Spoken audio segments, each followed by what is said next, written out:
मेरा नाम है कपिल लोधी और पीएससी जेम्स क्लासेज में आपका स्वागत है। तो चलिए, आज हम साइंस पढ़ने वाले हैं। साइंस का टॉपिक हमने पहले पढ़ दिए थे। आज हम अगले टॉपिक आगे बढ़ाते हुए आज हमारा टॉपिक है कोशिका झिल्ली। कोशिका झिल्ली से हम संबंधित कुछ इम्पोर्टेंट फैक्ट हमारे लिए याद रखना है, ठीक है, जिससे कि आपका समय खराब ना हो। इसलिए मैंने थोड़ा सा पहले से लिख के रखा, इसलिए हम आपको पहले बाद में समझाएंगे, ठीक है। तो चलिएगा, वीडियो को शुरू से लेकर एंड तक देखना है, तभी आपको समझ में आएगा, नहीं आपको समझ में नहीं आएगा, ठीक है। अब देखते हैं कोशिका झिल्ली। कोशिका झिल्ली में देखें तो कोशिका झिल्ली को क्या कहते हैं? प्लाज्मा के नाम से जानते हैं। इसको मेम्ब्रेन कहा जाता है, ठीक है। कोशिका झिल्ली को प्लाज्मा मेम्ब्रेन कहा जाता है। खोज इसने किसने की थी? तो नागेली तथा क्रेमर नामक वैज्ञानिक ने, दो वैज्ञानिक थे, नागेली और क्रेमर नामक वैज्ञानिक ने इनकी खोज की थी। तथा यह क्या कार्य करता है? तो कोशिका झिल्ली, जो कोशिका झिल्ली होती है वो जंतु कोशिका का बाह्यतम सुरक्षात्मक आवरण होता है। ये तो हमें पता है, बाह्यतम सुरक्षात्मक आवरण होता है। कोशिका झिल्ली जो होगा जंतु कोशिका का बाह्यतम सुरक्षात्मक आवरण होता है, ठीक है। बाह्यतम सुरक्षात्मक आवरण होता है। अब कोशिका झिल्ली जो होता है वो क्या किससे मिलकर बनी होती है? प्रोटीन की दो परतों से तथा लिपिड की दो परतों से मिलकर बनी होती है। कोशिका झिल्ली प्रोटीन की दो परतों से तथा लिपिड की दो परतों से मिलकर बनी होती है। कौन? कोशिका झिल्ली, ठीक है। अब ये भी पता होना चाहिए जो कोशिका झिल्ली है वो किस में उपस्थित होती है? तो देखो, जंतु कोशिका में उपस्थित रहेगी, पादप कोशिका में उपस्थित रहेगी, शैवाल में रहेगी, कवक में रहेगी, जीवाणु में भी उपस्थित रहेगी, ठीक है। तो हमने क्या सीखा कि कोशिका झिल्ली है उसकी खोज किसने की थी? नागेली तथा क्रेमर नामक वैज्ञानिक ने की थी। और कोशिका झिल्ली जंतु कोशिकाओं का बाह्यतम सुरक्षात्मक आवरण होता है, ठीक है। कोशिका झिल्ली क्या होती है? प्रोटीन की दो परतों से तथा लिपिड की दो परतों से मिलकर बनी होती है, ठीक है। अब इसमें जो उपस्थिति होगी वो किस किस में रहती है? जैसे जंतु कोशिका में होगी, पादप कोशिका में होगी, ठीक है, शैवाल में होगी, कवक में होगी, जीवाणु में होगी, ये सब में उपस्थित होती है। अब हमने देखा कि कोशिका झिल्ली जो होती है उनके मॉडल कितने रहते हैं? तो ये कोशिका झिल्ली के 3 मॉडल होते हैं। अब 3 मॉडल कौन कौन से होंगे? तो देखिएगा, एक होता है नंबर एक होता है फ्लूइड मोजेक मॉडल। इसको दिया था सिंगर या निकलसन ने दिया था, ये वैज्ञानिक हैं, इन्होंने इसका नामकरण किया था, ठीक है। इसके बाद होता है इकाई झिल्ली मॉडल, जिसे क्या कहते हैं? रॉबर्टसन मॉडल के नाम से जाना जाता है। इसकी खोज डेविड रॉबर्टसन ने की थी, क्योंकि उन्हीं के नाम पर इसका नाम रखा गया है, ठीक है। अब है लेमिलर मॉडल। लेमिलर मॉडल को ही क्या कहा जाता है? सैंडविच मॉडल के नाम से भी जाना जाता है, सैंडविच मॉडल, ठीक है। इसको क्या कहा जाता है? डैनियल एवं डेवसन के द्वारा दिया गया था, ठीक है। ये कौन सा? लेमिलर मॉडल, ठीक है। आपको समझ में आ गया होगा, ठीक है। एक बार हम समझते हैं कि कोशिका झिल्ली होती है उसको प्लाज्मा झिल्ली के नाम से भी जाना जाता है, प्लाज्मा मेम्ब्रेन। खोज नागेली तथा क्रेमर ने। कोशिका झिल्ली जंतु कोशिका का बाह्यतम सुरक्षात्मक आवरण होता है। कोशिका झिल्ली प्रोटीन की दो परतों तथा लिपिड की दो परतों से मिलकर बनी होती है तथा उपस्थिति जंतु कोशिका, पादप कोशिका, कवक, शैवाल और जीवाणु में उपस्थित रहती है। कोशिका झिल्ली कितने मॉडल होते हैं? 3 मॉडल होते हैं। 3 मॉडल कौन कौन से? एक तो फ्लूइड मोजेक मॉडल होता है, इसके बाद इकाई मोजेक मॉडल होता है, इसके बाद लेमिलर मॉडल होता है। ये 3 मॉडल होते हैं, ठीक है। तो आपको हमने इसको समझा दिया, ठीक है, आपको समझ में भी आ गया होगा। तो आप इनको पहले उतार लीजिए, चाहे स्क्रीनशॉट ले लीजिए, ठीक है। चलिएगा, इसको उतार लीजिए।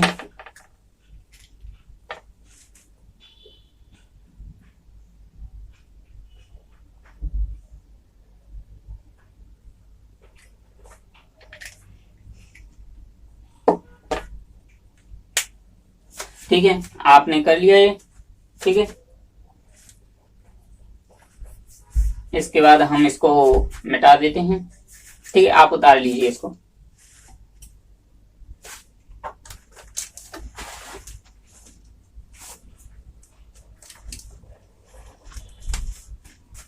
ठीक है, इसको मिटा दें। अगर वीडियो पसंद आ रही है तो लाइक किया करो, ठीक है, और शेयर किया करो, कमेंट्स किया करो कि हमारी क्लास आपको कैसी लग रही है, ठीक है। अब अगला टॉपिक है कोशिका भित्ति। हमारा अगला टॉपिक है क्या, कोशिका भित्ति, ठीक है। कोशिका भित्ति क्या होती है, खोज किसने की है, तो हम इनको पहले से हम देखो, हमने 3 नंबर के हम बनाते चल रहे हैं साथ में, ठीक है। तो हम देखेंगे कोशिका की खोज।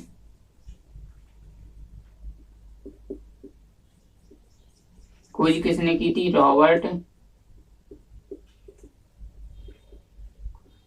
हुक ने इनकी क्या की थी, खोज की थी।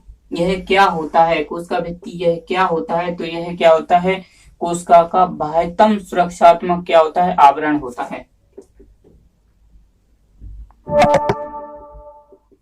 कोशिका का बाह्यतम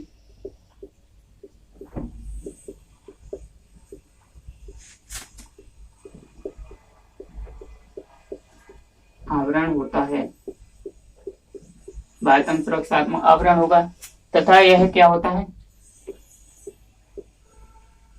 पूर्ण पारगम।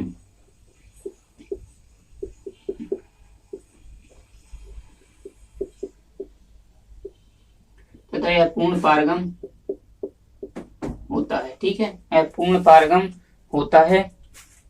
इसमें भी देखो उपस्थिति होगी, तो उपस्थिति हम लिखते हैं किसमें, ये कोशिका भित्ति सिर्फ ओनली जंतुओं में उपस्थित नहीं होगी, बल्कि किसमें होगी, पादप, कवक, शैवाल और जीवाणु, इनमें क्या होगी, उपस्थित होगी, ठीक है।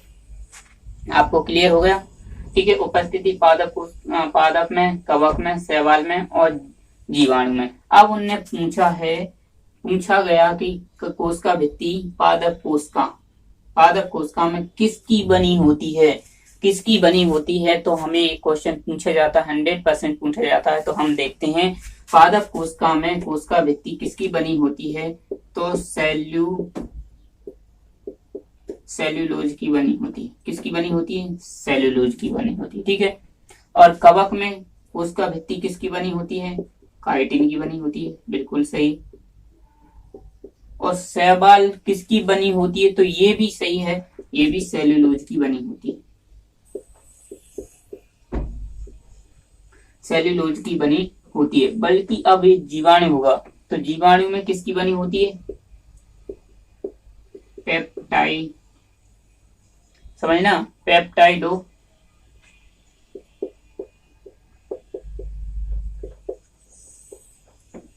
पेप्टाइडोग्लाइकिन की बनी होती है, ठीक है, पेप्टाइडोग्लाइकिन की बनी होती है। यहाँ तक आपको क्लियर हो गया, तो बस यही तो कोशिका भित्ति तो यही है। कोशिका भित्ति की खोज किसने की थी, तो रॉबर्ट हुक ने की थी। कोशिका का बाह्यतम सुरक्षात्मक आवरण होता है, यह क्या होता है, पूर्ण पारगम होता है। उपस्थिति किसमें होती है, तो पादप, कवक, शैवाल, जीवाणु। अगर पूछा जाएगा कि कोशिका भित्ति किसमें उपस्थित नहीं होती है, तो इसमें जंतु लिखा होगा, 100% जंतु लिखा होगा।